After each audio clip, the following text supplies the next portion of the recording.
ओम शांति। आज बाबा कहते आज डेट है 11 अगस्ट 2026। प्राप्त मुरली ओम शांति बापदादा। बाबा कहते मिठे बच्चे बापदादा स्नेह पाइबाकु हेले योग्य सेवाधारी हुआ। जदि बुद्धि रे ज्ञान रूपक बादल भरपूर अच्छी तेबे वर्षा कर अर्थात दान कर। आज बाबा प्रश्न पचारुचंती केउ प्रकार निशा भरपूर थिबा बादल को मध्य उड़ाई नहीं थाए बरसिबा को देई न थाए। बाबा कहते केउ प्रकार निशा आम बुद्धि रे रहिले आमे केबे वर्षा करि पारेनी, अर्थ बाबांकर ज्ञान देई पारिबा नाही, बुद्धि खाली हो जाए। उत्तर जदि फालतू देह अभिमानर निशा आसीगला तेबे भरपूर होइथिबा बादल अर्थात ज्ञान भरा बुद्धि मध्य उजोड़ी जीव। जदि बरसिबे तेबे भी सेवा बदल रे अपसेवा करिवे। जदि बाबांक सहित स्नेह नाही, तांक सहित जोग नाही, तेबे ज्ञान थाई मध्य जेपरी खाली अटंती। एपरी खाली बादल अनेकंकर कल्याण किपरि करि पारिबे, जेहेतु से निजर कल्याण करि पारिबे नाही तो विश्वर बा अन्यर कल्याण केमती करि पारिबे। ओम शांति। एबे आउ अल्प बादल रहिछंती। जेमेंती वर्षा कमी गले सागर उपरे बादल रही न थाए, ठंडा हो जाई थाए। ठीक सेही परी एठारे मध्य ठंडा हो जाइछंती। जेउ माने सतेज हो जाई वर्षा करिथांती तांको बादल कुहा जाए। जदि केही वर्षा करुनाहांती तांको बादल कुहा जीवो नाही। बाबांकर संदेश जदि देई पारंतिनी ताहले सेमानकु ज्ञानी बोली केमती कुहा जीवो, बा बाबांकर शक्ति रे भरपूर अछंती बोली कि केमती कुहा जीवो। एहा हेला ज्ञानर बादल, ता हेउछि पानीर बादल। सीजन अनुसार ज्ञानर बादल आसी थाए। एठाकु सतेज हो जाई अन्य को सतेज करिथांती। बादल मध्य क्रम अनुसार रहिछंती। केही तो बहुत जोर रे वर्षा करिथांती। बादलर काम हेउछि वर्षा करिबा एवं झाउली पड़िथिबा चारा को सतेज करिबा। जहांक पाखरे संपूर्ण ज्ञान अछि से लुचि करी रही पारिबे नाही। तांको बाबांक निर्देश अनुसार मध्य आवश्यकता नाही जे बाबा कहिबे आउ मु जाईकी सेवा करिबे, एई अपेक्षा रे से रहिबेनी। बाबा कहिबा पूर्वरु जाईकी सेवा करिबे, कारण से बादल अटंती। से माने आसुछंती ज्ञानर भरपूर होई वर्षा करिबा पाए। जेउठी देखुछ टांगेरा भूमि अछि सेठारे जाई सबुजीमा करिबा आवश्यक। महारथी पिला माने तो सबु सेवा केंद्र को भल भाबरे जानिछंती। केउ सेवा केंद्र ठंडा होई जाईछि, केउ सेंटर पिला मानक पाखकु अधिक तूफान अर्थात विघ्न आसुछि। महारथी सेवाधारी पिला माने एही कथा को भल भाबरे जानिछंती। बाबा मध्ये सर्वदा कहिथांती योग्य सेवाधारी संतान मानकु मोर स्नेह संपत्ति स्मृति देव। बाबा कहचंदी जो माने बाबांकर सेवाधारी योग्य पिला बाबांकर मध्ये सेमानको सहयोग बा स्नेह रही था। भल भल बादल सेवा पाई जाई थांती। प्रदर्शन रे मध्य समस्ते समाल तळे बुझाई न थांती। सम्मान कोन समस्ते बुझाई पारंती कि नाही, बुझाई बारे मध्य फर्स्ट सेकंड थर्ड होंती। समान तळे रे बुझाई न थांती। एहा ही हेउछि मुख्य कथा। गीतार भगवान निराकार परमपिता परमात्मा अटंती, ना कि साकारी श्रीकृष्ण। एई कथा बुझाइबा पाई बहुत भल उपाय दरकार। सारा दिन एही ख्याल रहिबा दरकार जे समस्त को जाई जागृत करिबो। ए गोटिए लक्ष्य रखिबा दरकार। समस्ते घोर अंधकार पड़िछंती। समस्तଙ୍କୁ स्नेहर सहित बुझाई चाल जे दुई जन पिता रहिछंती, एक लौकिक पिता, द्वितीय पारलौकिक अविनाशी पारलौकिक बाबा को ही पतित पावन कहा जाए। एबे तुम्हें संतान मान को बुद्धि मिली। हाँ, दुनिया रे मनुष्य माने देखा को आकर्षणीय युक्त हेले भी पत्थर बुद्धि अटंती। आजिकाली बहुत दुनिया रे कौन करती केते प्रकार भवका देखौचंती, तेणु आकर्षण मध्य देखौचंती। बाबा कहले दुनिया रे आकर्षणीय लोक थिले मध्य बुद्धि रे एई ज्ञान नाही, पत्थर बुद्धि। बाबा स्वयं कहउचंती मते साधु नामधारी मानक मध्य उद्धार करने को पड़िबो। साधु माने मध्य रचयिता एवं रचना को जानी नाहंती।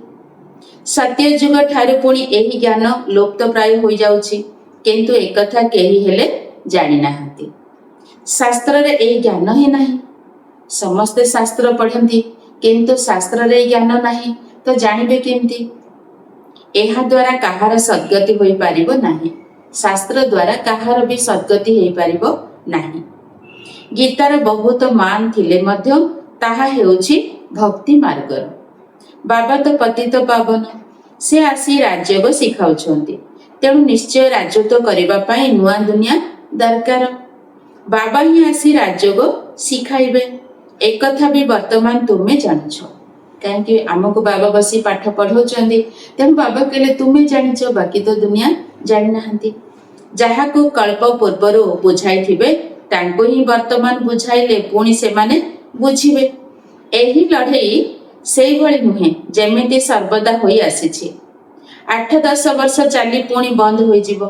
ड्रामा अनुसारे तैयारी होइथिबा बम रखिबा पई तैयारी करा जाई नाही। पतित मनुष्य मानकर विनाश तो हेबो। विनाश हबा पर्यंत सत्य युग आसीबो नाही। शांति किपरि स्थापना हेबो एक कथा मध्य बुझाइबाको पड़िबो। शांति स्थापन करिबा अथवा श्रेष्ठाचारी दुनिया गढ़िबा एहा तो केवल एकमात्र बाबांकर ही काम, बाबांकर ही कार्य अटे। बाबा कहउछंती अन्य समस्तଙ୍କ ठाରୁ बुद्धि जोग तुटाई जनक सहित जोड़िबाको हेबो। से जनक हेले सारा विश्वर पिता, जे आमर बापा, शिक्षक, सद्गुरु। देह सहित जहा किछि आखिरे देखा जाउछि सबुथिरु ममता तुटाइबाको हेबो। एबे हमको घर को फेरी जीवाको हेबो, तेणु घर को ही मने पकाइबाको हबो। एबे तुमे जानुछ जे एहा हेउछि मृत्यु लोक। एहा हेउछि मृत्यु लोक। अचानक सब मृत्यु घटी जाउछि। काहार केतेबेले आमे हरेक जिनसर वारंटी ग्यारंटी कार्ड रखुचंती, किंतु निज जीवन र कार्ड आमे हजेई सारिचंती, कारण हमको जोड़ा नाही, भूली जाइचंती। आमे अमर लोक को जीवा पई अमर कथा शुणुछु, तेणु अमरनाथ शिव बाबा आछंती, हमको अमर कथा शिक्षा दउचंती। देवता मानक दैवी गुण संपन्न मनुष्य कहा जाय थाए। एठारे तो जणे हेले देवता नाहंती। श्री कृष्ण का पाई मध्य केते ग्लानिर कथा लिखि देइछंती, किछि हेले भी सठिक भाबरे बुझी पारु नाहंती। एबे तुमे पिला मानको भल्ल भाबरे पुरुषार्थ करी दैवी गुण धारण करबाको हेबो, कारण हमर लक्ष्य हला नररु नारायण, नारीरु लक्ष्मी बनिबा। तेणु बाबा कहउछंती बनिबा पई दैवी गुणर आवश्यक। दैवी गुण काहाको कहा जाय एक कथा मध्य बुझाई दिया जाउछि। संपूर्ण निर्विकारी निश्चित हबाको पड़िबो। एहा हेउछि मुख्य प्रथम गुण। सब स्थान रे तुमे देखिबो जे पवित्रंक सम्मुखरे अपवित्र मानव मुंड नुहाई थांती। सत्य जुगरे समस्ते पवित्र, तेणु सेठारे मंदिर रहिबो नाही। पुणी जेते पूजारी हेउछंती सेते बेले मंदिर तैयारी करूछंती। जेतेले द्वापर जुग आसी गला पूजा पाठ सब सेत्रु आरंभ कले। जेउ माने पवित्र थिले सेई माने ही पतित होई जाइछंती। एहा हेउछि बहुत जन्मर शेष जन्म।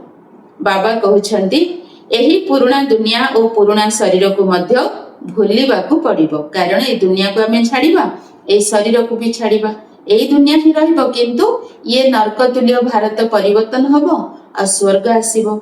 ए पतित शरीर चली जिवो, हमको दैवी गुण वाला पवित्र शरीर मिलिबो। ତେଣୁ ବାବା କହୁଛନ୍ତି ଭୁଲିବାକୁ ହେବ। ଏହି ପୁରୁଣା ଦୁନିଆ ଏବେ ସମାପ୍ତ ହୋଇଯିବ। ଏହା ବିନାଶ ହେବା ପାଇଁ ସମୟ ଲାଗିବ ନାହିଁ। ଏହି ପୁରୁଣା ଦୁନିଆ ବିନାଶ ହେବା ପାଇଁ ସମୟ ଲାଗିବ ନାହିଁ। ଏହି ପୁରୁଣା ଦୁନିଆ ଧନ ଦୌଲତ ମାଲ ମିଲକିୟତ ବା ଅସ୍ଥାବର ସାବର ସମ୍ପତ୍ତି ସବୁ ଚାଲିଯିବ। ଆଉ ଅଳ୍ପ ଦିନ ବାକି ଅଛି। ଯାହା ପାଖରେ ଯେତେ ବି ସମ୍ପତ୍ତି ଥାଉ, ବାବା କହୁଛନ୍ତି ଅଳ୍ପ ସମୟ ଭିତରେ ସବୁ ଇଏ ଚାଲିଯିବ। ଦୁନିଆରେ କେହି ଜାଣିନାହାନ୍ତି ଯେ ଏହି ପୁରୁଣା ଦୁନିଆ ଶେଷ ହୋଇଯିବ। ତୁମେ ଶୁଣାଉଛ, କିନ୍ତୁ ବିଶ୍ୱାସ ମଧ୍ୟ ଆସିବା ଦରକାର ନା। ଆମେ ଏଇ କଥା କହୁଛନ୍ତି, ତ ବାବା କହୁଛନ୍ତି ଲୋକଙ୍କ ଭିତରେ ବିଶ୍ୱାସ ଆସିବା ଦରକାର। ଯେବେ ଭଗବାନ ବାଚ ବୋଲି ବୁଝିବେ, ତେବେ ବୁଦ୍ଧିରେ ରହିବ। ବାବା ତୁମେ ସନ୍ତାନ ମାନଙ୍କୁ କହୁଛନ୍ତି ନିଜକୁ ଆତ୍ମା ବୋଲି ଭାବି ମତେ ମନେ ପକାଅ। ପିଲାମାନେ ଜାଣିଛନ୍ତି ଯେ ଅବିନାଶୀ ପିତା ଆମକୁ ରାଜୋଗ ଶିଖାଉଛନ୍ତି। ସେ ସମସ୍ତ ଆତ୍ମା ମାନଙ୍କର ପିତା ଅଟନ୍ତି। ଆମେ ସମସ୍ତେ ହେଲେ ଭାଇ ଭାଇ। ସେ ଆମର ପିତା ଅଟନ୍ତି ଆଉ ଆମେ ସମସ୍ତେ ହେଲେ ତାଙ୍କର ଭାଇ ଭାଇ। ସ୍ୱର୍ଗରେ ସବୁ ଭାଇମାନେ ହିଁ ଥିବେ। ଭାଇମାନେ ସୁଖୀ ଥିଲେ। କଳି ଯୁଗରେ ସବୁ ମନୁଷ୍ୟମାନେ ଦୁଃଖୀ ହୋଇଯାଇଛନ୍ତି। ସବୁ ଆତ୍ମା ମାନେ ନର୍କବାସୀ ଅଟନ୍ତି। କେବଳ ଆତ୍ମା ତ ରହିବ ନାହିଁ ନା, ଶରୀର ବି ତ ଦରକାର ନା। ଏବେ ତୁମେ ସନ୍ତାନ ମାନଙ୍କୁ ଆତ୍ମା ଅଭିମାନୀ ହେବାକୁ ପଡ଼ିବ। ଏଥିରେ ହିଁ ପରିଶ୍ରମ ରହିଛି। ନିଜକୁ ଆତ୍ମା ମନେ କରିବା ହେଉଛି ପରିଶ୍ରମ। ପରିଶ୍ରମ ରହିଛି। ଏହା ମାଉସୀ ଘର କଥା ନୁହେଁ। ଆଜି ଆସିଗଲେ କାଲିକି ଆମେ ପବିତ୍ର ହେଇଯିବା। ବାବା କହିଲେ ତୁମର ଯେତେ ତୁମେ ନିଜକୁ ପରିବର୍ତ୍ତନ କରିବାକୁ ଚାହିଁବ, ତେବେ ତୁମେ ପବିତ୍ର ହେଇଯିବ। ଘର ନୁହେଁ। ଏହି ଆତ୍ମା ଅଭିମାନୀ ଅବସ୍ଥା ସେତେବେଳେ ପରିପକ୍ୱ ହୋଇଯିବ, ଯେତେବେଳେ ବୁଦ୍ଧିରେ ପ୍ରଥମେ ଏହି ନିଶ୍ଚୟ ଆସିବ ଯେ ପରମପିତା ପରମାତ୍ମା ଆମକୁ ପାଠ ପଢ଼ାଉଛନ୍ତି। ଶିବ ବାବା ଏହି ବ୍ରହ୍ମାଙ୍କ ଶରୀର ମାଧ୍ୟମରେ ପଢ଼ାଇବାକୁ ଆସୁଛନ୍ତି। ଆମେ ମଧ୍ୟ ଶରୀର ଦ୍ୱାରା ଶୁଣି ଧାରଣ କରୁଛୁ। ସଂସ୍କାର ଅନୁସାରେ ହିଁ ଗୋଟିଏ ଶରୀର ଛାଡ଼ି ଆଉ ଗୋଟିଏ ଶରୀର ଧାରଣ କରିଥାନ୍ତି। ଯେପରି ବାବା ଯୋଦ୍ଧାମାନଙ୍କର ଉଦାହରଣ ଦେଇଥାନ୍ତି। ଲଢ଼େଇର ସଂସ୍କାର ନେଇ ଚାଲିଗଲେ ପୁଣି ସେହି ସୈନ୍ୟ ବାହିନୀରେ ଆସି ଯୋଗ ଦେଇଥାନ୍ତି। ଯେଉଁମାନେ ସବୁ ଲଢ଼େଇ କରନ୍ତି, ଯୋଦ୍ଧା ବୋଲି ଆମେ କହୁଛନ୍ତି, ସେମାନେ କ'ଣ କରନ୍ତି? ସେଇ ସଂସ୍କାର ନେଇକି ଯାଆନ୍ତି। ତ ଏବେ ବାବାଙ୍କର ସଂସ୍କାର ବିଷୟରେ ବି ତୁମେ ଜାଣିଛ ଯେ ନିରାକାର ଅବିନାଶୀ ବାବାଙ୍କ ପାଖରେ କେଉଁ ସଂସ୍କାର ଅଛି। ସେ ମନୁଷ୍ୟ ସୃଷ୍ଟିର ବୀଜ ରୂପ ଅଟନ୍ତି। ପତିତ ପାବନ ଜ୍ଞାନର ସାଗର ଅଟନ୍ତି। ସିଏ ହିଁ ଆସି ସମସ୍ତଙ୍କୁ ପାବନ କରାଇବେ। ବାବା କହୁଛନ୍ତି ମତେ ମନେ ପକାଇଲେ ତୁମର ଜନ୍ମ ଜନ୍ମାନ୍ତର ବିକର୍ମ ବିନାଶ ହୋଇଯିବ। ନଚେତ ବହୁତ ଦଣ୍ଡ ଭୋଗ କରିବାକୁ ପଡ଼ିବ। ଯୋଗ ବଳ ଦ୍ୱାରା ସେ ବିକର୍ମ ବିନାଶ ହବ, ନଚେତ ଆମକୁ ଦଣ୍ଡ ଖାଇବାକୁ ପଡ଼ିବ। କିଛି ହେଲେ ପଦ ମିଳିବ ନାହିଁ। ଦଣ୍ଡ ଖାଇବା ସହିତ ଆଉ ଆମକୁ କିଛି ବି ପଦ ମିଳିବ ନାହିଁ। ଏବେ ପିଲାମାନେ ଜାଣିଛନ୍ତି ଯେ ବାବା ଆମକୁ ସହଜ ରାସ୍ତା ବତାଉଛନ୍ତି ଏବଂ କହୁଛନ୍ତି ମନ୍ମନା ଭବ। ଗୀତାରେ ମଧ୍ୟ ଏହି ଅକ୍ଷର ରହିଛି, କିନ୍ତୁ ଏହାର ଅର୍ଥ ବୁଝୁନାହାନ୍ତି। ବାବା କହୁଛନ୍ତି ମତେ ହିଁ କେବଳ ମନେ ପକାଅ। ଦେହ ସହିତ ଦେହର ସବୁ ଧର୍ମକୁ ଛାଡ଼ି ନିଜକୁ ଆତ୍ମା ବୋଲି ଭାବି ପରମପିତା ପରମାତ୍ମାକୁ ମନେ ପକାଅ। ୟାଠୁକୁ ହିଁ ଯୋଗ ଅଗ୍ନି କୁହାଯାଉଛି। ଯୋଗ ସାଧାରଣ ଅକ୍ଷର ଅଟେ। ଗୀତାରେ ମଧ୍ୟ ଅଛି, କିନ୍ତୁ କେବଳ କୃଷ୍ଣଙ୍କ ନାମ ଲେଖି ଦେଇଥିବା କାରଣରୁ ଘୋର ଅନ୍ଧକାର କରିଦେଇଛନ୍ତି। ଏବେ ତୁମେ ବୁଝାଇଲେ କହୁଛନ୍ତି ଏହା ତୁମର କଳ୍ପନା ଅଟେ। ତାଙ୍କୁ କିଛି ବି ଜଣା ନାହିଁ। ତାଙ୍କୁ ତ ସମ୍ପତ୍ତିର ଅଧିକାର ନେବାର ହିଁ ନାହିଁ। ପ୍ରଥମେ ଏହା ବୁଝନ୍ତୁ ଯେ ଇଏ ଅନାଦି ଅବିନାଶୀ ବାବା ପିତା, ଶିକ୍ଷକ ଏବଂ ସଦ୍ଗୁରୁ ମଧ୍ୟ ଅଟନ୍ତି। ବାବା କହିଲେ ଏଇ କଥା ପ୍ରଥମେ ତାଙ୍କୁ ନଶା ଚଢ଼ିବା ଦରକାର, ତେବେ ଆଗକୁ ବଢ଼ିବେ ଆଉ ସହଜରେ ବୁଝିପାରିବେ। ସେ ଆମକୁ ପାଠ ପଢ଼ାଉଛନ୍ତି, ଏହା ପକ୍କା ନିଶ୍ଚୟ ହେବା ଆବଶ୍ୟକ। ନୂଆ ଲୋକମାନଙ୍କର ନିଶ୍ଚୟ ଆସିଯିବ, ଏହା ଅସମ୍ଭବ ଅଟେ। କେହି କେହି ନୂଆ ମାନେ ମଧ୍ୟ ବୁଦ୍ଧିମାନ ହୋଇଥିଲେ ବୁଝିପାରନ୍ତି। ଯେଉଁମାନେ ପାଠୁଆ ହୁଅନ୍ତି, ବୁଦ୍ଧିମାନ ହୁଅନ୍ତି, ସେମାନେ ସହଜରେ ବୁଝିପାରିବେ ମଧ୍ୟ ହୋଇଥାନ୍ତି। କେତେକ ଆତ୍ମା ତ ଏଠାକୁ ଆସିବାକୁ ମଧ୍ୟ ଚାହୁଁନାହାନ୍ତି। କିଛି ହେଲେ ବୁଝୁନାହାନ୍ତି, ଟିକିଏ ହେଲେ ବି ତାଙ୍କ ବୁଦ୍ଧିରେ ଆସୁନାହିଁ। ଏତେ ଢେର ବିଜ୍ଞ ଅଛନ୍ତି, ନିଶ୍ଚୟ ଏମାନଙ୍କୁ ବାବାଙ୍କ ଠାରୁ ସ୍ୱର୍ଗର ସମ୍ପତ୍ତି ମିଳିଥିବ। ଏହା ଏକ ପରିବାର ହୋଇଗଲା ନା। ଆମର ସିଏ ହେଲେ ବାବା ଦାଦା ଆଉ ଆମେ ସମସ୍ତେ ହେଲେ ଭାଇ ଭଉଣୀ। ତେଣୁ ଆମର ଇଏ ହେଲା ଈଶ୍ୱରୀୟ ପରିବାର। ପରିବାର ହୋଇଗଲା ନା। ଏହାର ନାମ ହିଁ ଲେଖା ଯାଉଛି ବ୍ରହ୍ମା କୁମାର ବ୍ରହ୍ମା କୁମାରୀ ମାନେ। ତେଣୁ ପରିବାର ହେଲା ନା। ପ୍ରଜାପିତା ବ୍ରହ୍ମାଙ୍କର ପରିବାର କେତେ ବଡ଼, କିନ୍ତୁ ଏକଥା କାହାର ବୁଦ୍ଧିରେ ଆସିପାରିବ ନାହିଁ। କେହି ଯଦି ପଚାରନ୍ତି ଯେ ତୁମର ଲକ୍ଷ୍ୟ ଉଦ୍ଦେଶ୍ୟ କ'ଣ, କୁହ ବାହାରେ ଥିବା ବୋର୍ଡରେ ଲେଖା ଯାଇଛି ପ୍ରଜାପିତା ବ୍ରହ୍ମା କୁମାର କୁମାରୀ ମାନେ। ତେଣୁ ପରିବାର ହୋଇଗଲା ନା। ଏଠାରେ ବାବାଙ୍କ ଠାରୁ ସମ୍ପତ୍ତି ମିଳୁଛି। ବାବା କହୁଛନ୍ତି ଏଇ କଥା କହିଦିଅ କି ସ୍ୱୟଂ ଭଗବାନଙ୍କ ପାଖରୁ ଆମକୁ ସମ୍ପତ୍ତି ମିଳୁଛି। ପ୍ରଜାପିତା ବ୍ରହ୍ମାଙ୍କ ମୁଖବିନ୍ଦ ଦ୍ୱାରା ଶିବ ବାବା ରଚନା କରୁଛନ୍ତି। ତେଣୁ ସିଏ ସୃଷ୍ଟିକର୍ତ୍ତା ହୋଇଗଲେ। ସିଏ ସ୍ୱର୍ଗର ରଚନା କରୁଥିବାରୁ ନିଶ୍ଚୟ ପିଲାମାନଙ୍କୁ ସ୍ୱର୍ଗର ସମ୍ପତ୍ତି ଦେବେ। ଯାହା ପିତା ହଉଛନ୍ତି ସମ୍ପତ୍ତିର ଅଧିକାର, ତ ସିଏ ନିଶ୍ଚୟ ତାଙ୍କ ଛୁଆଙ୍କୁ ହିଁ ସମ୍ପତ୍ତି ଦେବେ। ହେଲେ ଆମର ପିତା ହଉଛନ୍ତି ସ୍ୱର୍ଗର ରଚୟିତା, ତେଣୁ ସିଏ ଆମକୁ ସ୍ୱର୍ଗର ହିଁ ସମ୍ପତ୍ତି ଦେବେ। ତ ନବା ପାଇଁ ଆମକୁ ଦୈବୀ ଗୁଣର ଧାରଣା କରିବା ଆବଶ୍ୟକ। ତେଣୁ ଏହା ପରିବାର ହେଲା ନା। ପିତା ପୁତ୍ର କନ୍ୟା ଓ ଦାଦା ଅର୍ଥାତ୍ ଜେଜେ ବାପା ଅଛନ୍ତି, ବ୍ରହ୍ମା ବି ଅଛନ୍ତି, ଶିବ ମଧ୍ୟ ଅଛନ୍ତି। ସେ ହେଲେ ରଚୟିତା। ଯଦି ଶିବ ନିରାକାର ହେଲେ ତେବେ ସିଏ ପିଲାମାନଙ୍କୁ ସମ୍ପତ୍ତି କିପରି ଦେବେ? ଶିବ ବାବା ବ୍ରହ୍ମାଙ୍କ ଦ୍ୱାରା ହିଁ ସମ୍ପତ୍ତି ଦେଉଛନ୍ତି। ଏହି କଥାକୁ ଭଲ ଭାବରେ ବୁଝାଇବା ଦରକାର। କୁହ ଏହା ତୁମର ପିତାଙ୍କର ଘର ଅଟେ। ବାବା କହୁଛନ୍ତି ଏଇ କଥା ତୁମେ କହିଦିଅ, ଇଏ ହଉଛି ତୁମ ପିତାଙ୍କର ଘର ଅଟେ।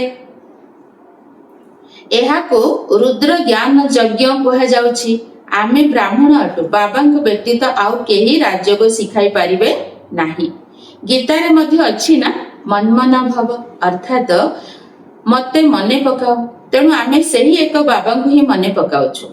ଭକ୍ତି ମାର୍ଗରେ ଗାୟନ କରିଥାନ୍ତି ଯେ ବାବା ଆପଣ ଆସିଲେ ଆମେ ସମର୍ପଣ ହୋଇ ଏକମାତ୍ର ଆପଣଙ୍କର ହୋଇଯିବୁ। ଆମେ ଆତ୍ମାମାନେ ଏହି ଦେହକୁ ଛାଡ଼ି ଆପଣଙ୍କ ସାଥିରେ ଚାଲିଯିବୁ। ଏ କଥା କେତେବେଳେ ଆମେ କହୁଥିଲେ? ଯେତେବେଳେ ଆମେ ଭକ୍ତ ଥିଲେ। ଆପଣଙ୍କ ହେବୁ, ତେଣୁ ନିଶ୍ଚୟ ଆପଣଙ୍କର ସାଥିରେ ମଧ୍ୟ ଯିବୁ। ନିର୍ବନ୍ଧ ହେଲେ ସାଜନ ସାଜନୀକୁ ସାଥିରେ ନେଇ ଯାଇଥାନ୍ତି ନା। ଯେତେବେଳେ ବାବା କହୁଛନ୍ତି ଏଇ ଦୁନିଆରେ ମଧ୍ୟ କ'ଣ କରନ୍ତି ଯେ ଯେତେବେଳେ ଗୋଟିଏ ପୁଅ ପରିବାର ଆସନ୍ତି ଆଉ ଝିଅର ନିର୍ବନ୍ଧ କରନ୍ତି, ସେତେବେଳେ ସେ ମ୍ୟାରେଜ ସମୟରେ ସାଙ୍ଗରେ ନେଇକି ଚାଲି ଯାଆନ୍ତି। ସେମିତି ବାବା ଆସିଛନ୍ତି ଆମକୁ ସାଙ୍ଗରେ ନେଇକି ଯିବା ପାଇଁ। ଏହି ଶିବ ସାଜନ ମଧ୍ୟ କହୁଛନ୍ତି ମୁଁ ତୁମକୁ ଏହି ଦୁଃଖରୁ ମୁକ୍ତ କରି ସୁଖ ଧାମକୁ ନେଇଯିବି। ପୁଣି ତୁମେ ନିଜ ନିଜର ପୁରୁଷାର୍ଥ ଅନୁସାରେ ଯାଇ ରାଜତ୍ୱ କରିବ। ଯିଏ ଯେତେ ଜ୍ଞାନ ଧନ ଧାରଣ କରିବେ ସିଏ ସେତେ ଉଚ୍ଚ ପଦ ପାଇବେ। ଛୋଟ ଛୋଟ କୁମାରୀ ମାନେ ମଧ୍ୟ ସେବା କରୁଛନ୍ତି। ତାଙ୍କୁ ହିଁ ପ୍ରଖ୍ୟାତ ବିଦ୍ୱାନ ପଣ୍ଡିତ ଆଦିଙ୍କୁ ବୁଝାଇବାକୁ ହେବ। ପ୍ରତିନିଧି ଆଗ୍ରହ ରହିବା ଆବଶ୍ୟକ। ଏଥିପ୍ରତି ଆଗ୍ରହ ରହିବା ଆବଶ୍ୟକ। କୁସ୍ତିରେ ବଡ଼ ବଡ଼ ଚ୍ୟାଲେଞ୍ଜ ଦେଇଥାନ୍ତି ଯେ ଏହାଙ୍କ ସାଥିରେ ମୁଁ ଲଢ଼ିବି। ଯେଉଁମାନେ ଟିକେ ଯୋଦ୍ଧା ହୁଅନ୍ତି ସେଇମାନେ ଆଉ ଜଣେ ଯୋଦ୍ଧା ସହିତ ଲଢ଼ିବା ପାଇଁ ପୂର୍ବରୁ ହିଁ ପ୍ରତିଶ୍ରୁତି ଦିଅନ୍ତି। ବାବା କହୁଛନ୍ତି ତୁମେ ମଧ୍ୟ ଦିଅ, ଲଢ଼ିବି। ଯୋଗ୍ୟ ସେବାଧାରୀ ପିଲାମାନେ ଆରାମରେ ଶୋଇବା ଅନୁଚିତ। ଆରାମ ହାରାମ ଅଟେ। ଯିଏ ଆରାମ କରୁଛନ୍ତି ସିଏ ହାରାମ ଅଟନ୍ତି। ଯିଏ ବି ନିଜକୁ ମହାରଥୀ ବୋଲି ଭାବୁଛନ୍ତି ସେଇ ସନ୍ତାନମାନେ ସୁଖରେ ଶୋଇବା ଅନୁଚିତ। ସେବା ପାଇଁ ଚକ୍କର ଲଗାଇବା ଉଚିତ। ଆଜିକାଲି ବାବା ପ୍ରଦର୍ଶନୀ ବହୁତ କରାଉଛନ୍ତି। ବଡ଼ ବଡ଼ ଲୋକମାନଙ୍କ ପାଖକୁ ନିମନ୍ତ୍ରଣ ପଠାଇ ଦିଅ, ଏବେ ନହେଲେ ବି ସେମାନେ ପଛରେ ଆସିବେ। ଯଦି ଆମେ ନିମନ୍ତ୍ରଣ ଦେଇଛନ୍ତି କହିଛନ୍ତି ତ ବାବା କହୁଛନ୍ତି ଏବେ ନହେଲେ ବି ପଛରେ ସେଇମାନେ ଆସିବେ। ସାଧୁ ସନ୍ଥ ମହାତ୍ମା ଯେ କେହି ବି ହୁଅନ୍ତୁ ସମସ୍ତଙ୍କୁ ଜାଗ୍ରତ କରାଅ, କିନ୍ତୁ ସେମାନଙ୍କ ସହ କଥାବାର୍ତ୍ତା ହେବା ପାଇଁ ମହାରଥୀ ହେବା ଆବଶ୍ୟକ। ଯେଉଁମାନଙ୍କର ବାବାଙ୍କ ସହିତ ଯୋଗ ନାହିଁ, ସ୍ନେହ ନାହିଁ, ସେମାନେ ତ ଯେପରି ଖାଲି ବାଦଲ ଅଟନ୍ତି। ସେମାନେ କ'ଣ କରିବେ? ଏକଥା ତ ଜାଣିଛ ଯେ ଅପାଠୁଆ ପାଠୁଆଙ୍କ ଜିନିଷ ବୋହିବେ। ବାବା କହିଲେ ଯେମିତି ଜଣେ ବଡ଼ ଗୋଟେ ଅଫିସର ହଉଛନ୍ତି, ସାଙ୍ଗରେ ତାଙ୍କର ସବୁ ଜିନିଷ ବୋହିବା, ଗାଡି ଚଲେଇବା ତାଙ୍କଠୁ ଯିଏ କମ୍ ପାଠ ପଢିଛନ୍ତି ସେଇମାନେ ହିଁ କରନ୍ତି। ସେମିତି ବାବା କହିଲେ ଏଇ ଜ୍ଞାନ ଯୋଗରେ ଯୋଉମାନେ ପକ୍କା ହୁଅନ୍ତି, ସେବା କରନ୍ତି, ସେଇମାନେ ଆଗକୁ ବଢିବେ, ଆଉ ଏଇମାନେ ତାଙ୍କ ପଛରେ ବୋଝ ବୋହିବେ। ତ ବାବା ସେ କଥା କହୁଛନ୍ତି, ଜିନିଷ ବୋହିବେ, ପ୍ରତ୍ୟେକ ନିଜକୁ ବୁଝିପାରିବେ ମୁଁ କେଉଁ ପର୍ଯ୍ୟନ୍ତ ପାଠ ପଢୁଛି, ସେବା କରି ଦେଖାଉଛି। ଭରପୁର ବାଦଲ ଯଦି ବର୍ଷା ନ କରେ ସେ ବାଦଲ କେଉଁ କାମର।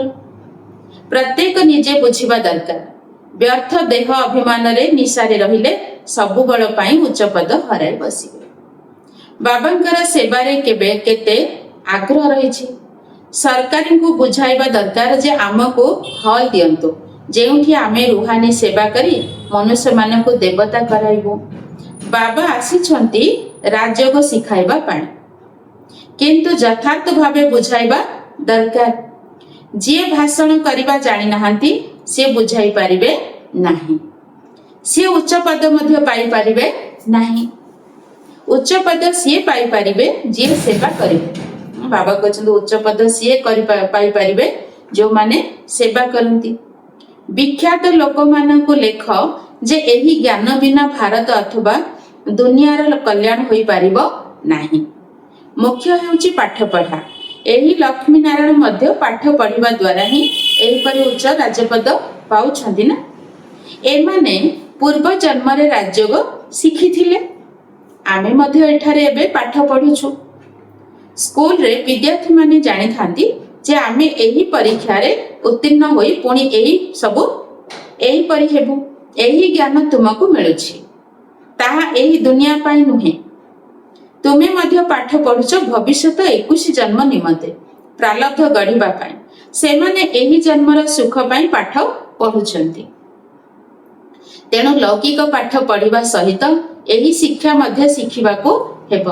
ବାବା କହୁଛନ୍ତି ଯୋଉମାନେ ପାଠ ପଢନ୍ତି, ତ ବାବା କହୁଛନ୍ତି ଗୋଟେ ଜନ୍ମର ପାଠ ପଢିବା ସହିତ 21 ଜନ୍ମର ପାଠ ମଧ୍ୟ ପଢିପାରିବା।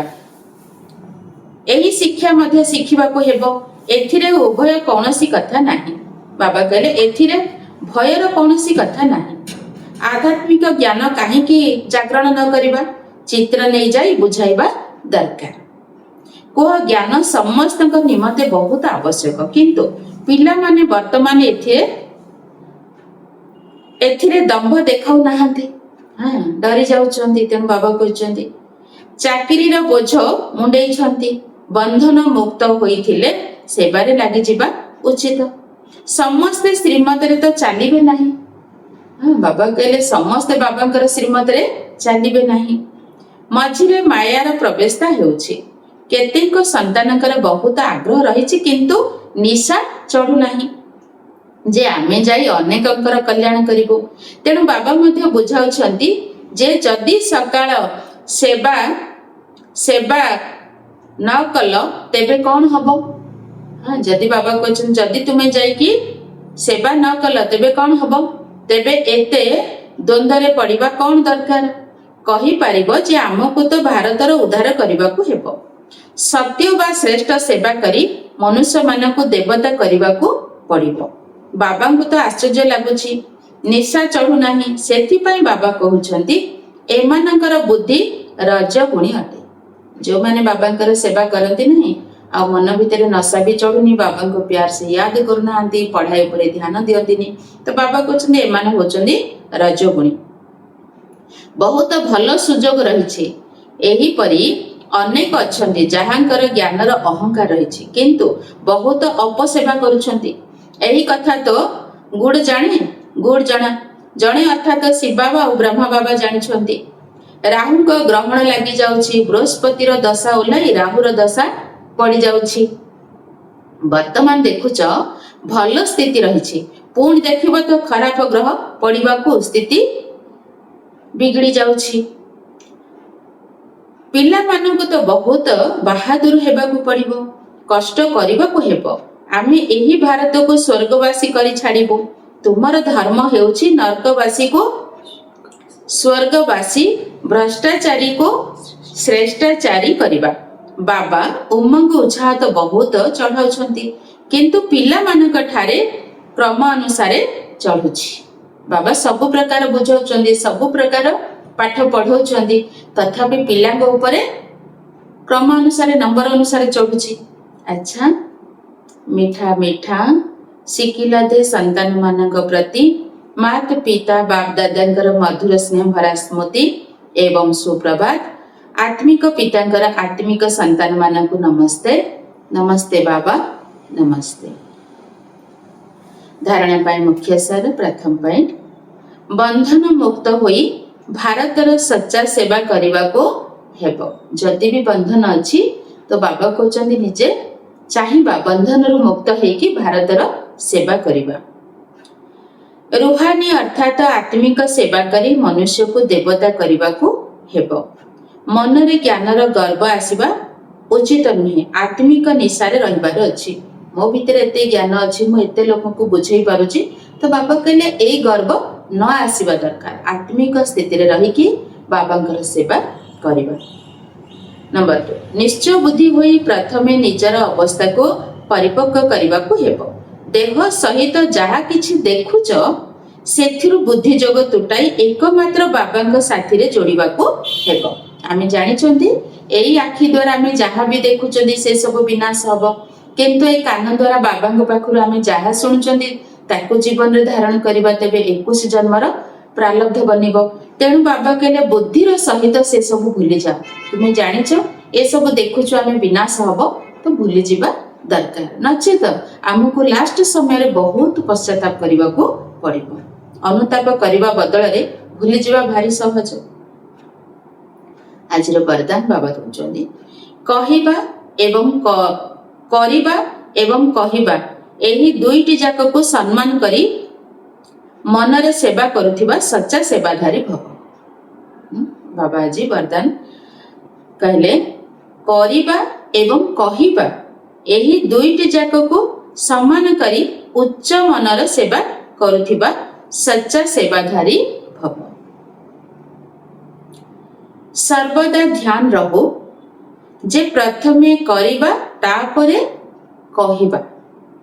ପ୍ରଥମେ ଏଇ ଧ୍ୟାନ ରଖିବା, ପ୍ରଥମେ କରିବା ତାପରେ କହିବା। କାହିଁକି ନା କହିବା ସହଜ ହୋଇଥାଏ କିନ୍ତୁ କରିବା ପାଇଁ ପରିଶ୍ରମ ଲାଗିଥାଏ। ତେବେ ପରିଶ୍ରମର ଫଳ ଭଲ ହୋଇଥାଏ, କିନ୍ତୁ ଯଦି କେବଳ ଅନ୍ୟମାନଙ୍କୁ କହୁଥିବ ନିଜେ କରୁନଥିବ ତେବେ ସେବା ସହିତ ଅପସେବା ମଧ୍ୟ ପ୍ରତ୍ୟକ୍ଷ ହୋଇଥାଏ। ଯେପରି ଅମୃତ ପାତ୍ରରେ ବୁନ୍ଦାଏ ବିଷ ପଡ଼ିଗଲେ ସାରା ଅମୃତ ବିଷ ହୋଇଯାଏ। ବାବା କହୁଛନ୍ତି ସାରା ଅମୃତ ବିଷ ହୋଇଯାଏ। ସେହିଭଳି ଯେତେ ବି ସେବା କରୁଥାଉ କିନ୍ତୁ ମାତ୍ର ଗୋଟିଏ ଛୋଟିଆ ଭୁଲ ମଧ୍ୟ ସେବାର ଫଳକୁ ସମାପ୍ତ କରିଦେଇଥାଏ। ତେଣୁ ଉଦାହରଣ ଦିଆଯାଇଛି ଯେ ସଫା କପଡ଼ାରେ ସାରା କପଡ଼ାକୁ କିଏ ଦେଖନ୍ତିନି, କିନ୍ତୁ ଯୋଉଠି ଗୋଟିଏ ଦାଗ ଲାଗି ଯାଉଛି ସେଇ ଦାଗ ସମସ୍ତେ ଦେଖନ୍ତି। ଠିକ୍ ସେଇଭଳି ଆମେ ସେବା କରିବା, ଯଦି ଟିକିଏ ବି ଭୁଲ କରିଦେଲେ ଦେହ ଅଭିମାନ ଆସିଗଲେ ତାହେଲେ ସେଇ ସେବା ଅପସେବା ହେଇଯାଉଛି। ସେଥିପାଇଁ ନିଜ ଉପରେ ଧ୍ୟାନ ଦିଅ, ତେବେ କୁହାଯିବ ସଚ୍ଚା ସେବାଧାରୀ। ଆଜିର ସ୍ଲୋଗାନ, ଅନେକତା ଭିତରେ ଏକତା ଆଣିବା, ବିଗିଡ଼ି ଯାଇଥିବା କଥାକୁ ସଜାଡ଼ି ଦେବା ଏହା ସବୁଠାରୁ ବଡ଼ ବିଶେଷତା ଅଟେ। ବାବା କହିଛନ୍ତି ଅନେକତା ଭିତରେ ଏକତା ଆଣିବା, ବିଗିଡ଼ି ଯାଇଥିବା କଥାକୁ ସଜାଡ଼ି ଦେବା ଏହା ସବୁଠାରୁ ବଡ଼ ବିଶେଷତା ଅଟେ। ଓମ୍ ଶାନ୍ତି।